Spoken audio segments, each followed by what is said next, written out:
Hey, welcome to 2020 and our second semester for Bearcat Blast. We're giving you information for the week of January 6th. I am joined today by Dr. Loof and Ms. Burnham from the Family and Consumer Science Department. Yes. Happy New Year. Happy New Year. Any resolutions? Oh gosh. I don't know. I'm not a huge resolution person. I feel like I'm just kind of going to do the same thing. So, yeah. How about you? None. None? None. Me How about neither. you? Well, no. Nope. But I am going to tell you this. Today, the 6th of January, Central Community College is going to be in the Library Learning Commons from 8 till 3:41. And if you're going to take a dual credit class or an early college class, they will be there to register you for that class at CCC. So that's going to happen on January 6th. On Wednesday, January 8th, we will have UNK here. Mr. Brad Green will be in the Library Learning Commons helping you if you're taking any dual credit classes through UNK, or even if you've signed up to take an early college class. Now, those are for students who are taking classes this spring, or are we talking for next fall? This spring. Right now? Yep, right Awesome. now. Starting probably next week at those campuses. Got it. So, all right. New stuff. Be Kind Challenge this week is to pick up trash, okay? Check the halls, your classrooms, the locker rooms, the cafeteria.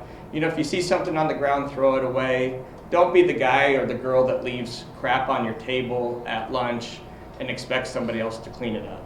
All that takes is effort. Right. You don't have to be very smart. Nope. You don't have to, you just have to be a good person. Right. You see something that's out of place, take care of it. Just take care of it. What do you think? Yeah, I mean, in the classrooms, especially over in like design, over here in the foods and stuff like that, which is what I teach, it's nice to have people just picking up after themselves, and I think it's a super easy challenge, so yeah. That's our challenge for this week. Wednesday, the 8th, we're going to have a Be the Eye and Be Kind challenge in the lunchroom. You will see it when you come in there. We'll have some kids running it.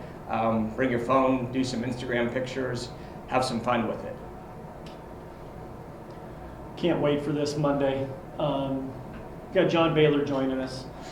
John is, besides being the president, CEO, CFO of On to College, formerly known as John Baylor ACT Test Prep, he's also the voice of Husker Volleyball. So Yep. It's always fun to have John on campus. He'll be teaching the first couple lessons to our junior class today, and we're really excited to have John on campus.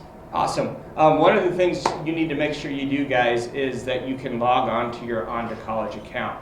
So juniors, you guys should have created an account last year and seminar with your sophomore seminar. So you should be able to do that. If you have questions on that or you're having trouble on that, email Mrs. Essay. She can help you out with that. So Awesome. On the 6th, we're going to invite all of our juniors to the chat for an On to College kickoff, where John and his staff will be here to pump us up and get us fired up. That kickoff will last about 20 minutes. Then we're going to send everybody to either lunch, back to class, or to a reservation. So you're going to need to pay attention to some email information. Go ahead. you should have got an email about that information, so make sure you're checking your email. We also have information right here. If you look right here, you can see the information that is in that email as well. So should be a good day, should be an exciting kickoff. That ACT is going to be in April, so it'll be here before we know it. I mean, shoot, it feels like we just started the school year and we're already starting the second semester. Absolutely, it goes fast. And I'll tell you what, when Mr. Baylor and his staff are here, John will do most of the speaking. You got to have your listening ears on, kids, because he talks fast.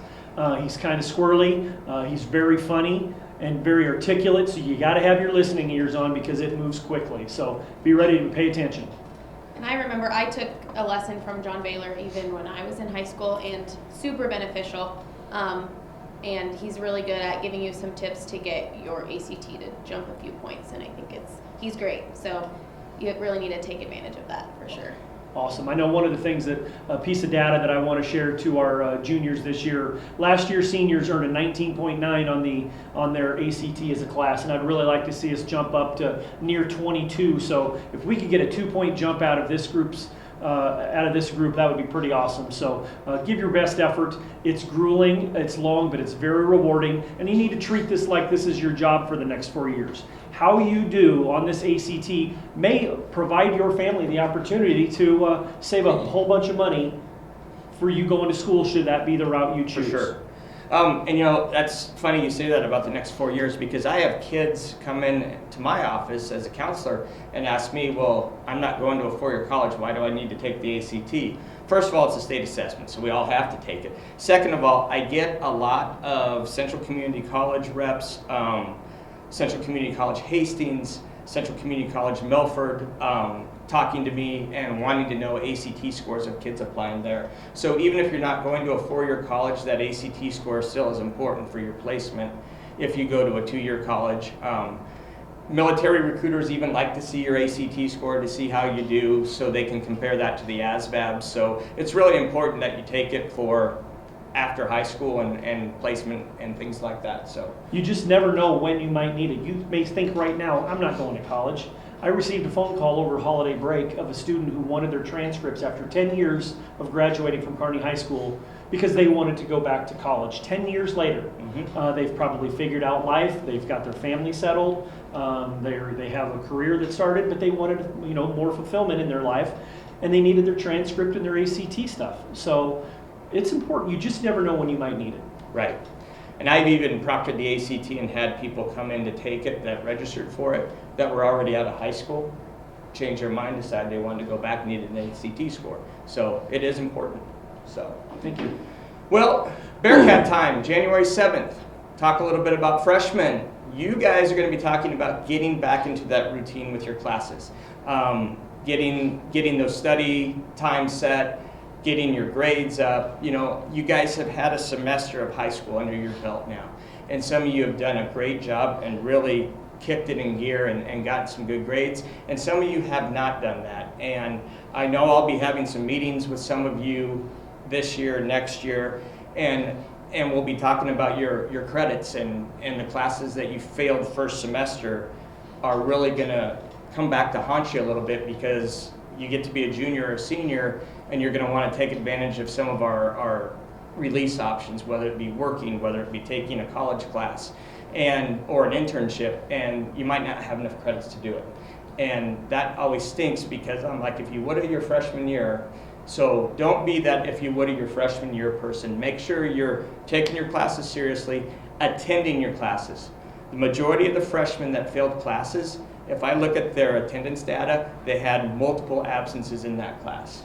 No brainer, no doubt. So, Got to be here. One of the things that I just want to stress is if something stinks so bad, or if you think a class is just awful, wouldn't it be awesome to just do it right the first time so you don't have to take it a second or third time? right. So if something stinks so bad, guys, do it right the first time so you don't have to do it again. It's the best advice I can give you if you are struggling in a class. Do what you have to do to find success and get it done the first time. Right. Sophomores, you guys are going to log into your On to College and do a password change for that. And then you're going to look at some study skills and test taking skills videos with your Bearcat time teacher. Those are important. You guys will be taking the pre-ACT the same day that the juniors are taking the ACT, which will give you a good judgment of how you may do on the ACT, and it kind of lets you know where you're at in all those 4 classes. So that's important too. Juniors, again, on Tuesday you'll be doing some on to college training, lessons 1 and 2. And seniors, you'll be doing some online etiquette, how to treat each other respectfully online. Ms. Burnham, you're a younger teacher at our school. What is your take on online cruelty? Have you heard of anything or seen anything? Yeah, I mean, it's right at our fingertips to any type of bullying. It's all that online thing. It can be a very dangerous thing, and and so stepping away and seeing how detrimental some of that stuff can be, I think is really beneficial, especially for seniors as they're going off to college and they're not on that disciplined schedule. Sometimes it just can get worse. So yeah. We call those keyboard tough guys. Yeah. So just be kind. Yeah. You know, if you don't want your grandma to read it, don't send it. Right. That's kind of the rule of thumb that I told my kids. If you don't want grandma to read it, you better not send it. And, So- I've actually seen kids lose scholarships because scholarship committees see what they've posted on Twitter or other online apps, and it's cost them down the road. Oh, very much so. Mhm. Their social media footprint is very heavily looked at for even employers. Mhm. I mean, there's a lot of good people that apply for jobs. We have to weed out candidates somehow. Might as well look through their social media, their Facebook. Are they posted a bunch of party pictures, or are they talking about current relevant stuff that's important to them? But if they're posting all their weekend activities that are not appropriate for school, maybe I don't need that person. Right. So same is true for colleges and for coaches and for directors looking for kids to add to their program. Mhm. It's real, folks. And I've actually seen people that are adults that get jobs that are pretty high profile, and they have that job for 2 or 3 days, and all of a sudden that job offer is rescinded because somebody found something that they posted 10 years ago on a social media site that's cost them. So, you know, be smart about that. ACT, February 8th. You guys that want to take that, the sign-up deadline is January 10th. Okay, there is a late sign-up, you have to pay more money to do it, but if you get it done by January 10th, you're good to go for the February 8th ACT. There are some colleges that will still accept that ACT score for you current seniors. A lot of you juniors may start to want to take that test at that time to see how you do. It's a good gauge to see how you do, and then focus on that on-to-college teaching in Bearcat time to help you out, so that is a good idea. I think for our juniors, if you can take that February 8th test to learn the ropes, learn the strategies, kind of get some of the nervousness out of the way in that February exam, that is really going to help you come the April exam that every junior will take on that day. Another cool thing about the April exam is we give our state assessment in April. ACT also offers a test in April, and you really can't take that test that close together any other time.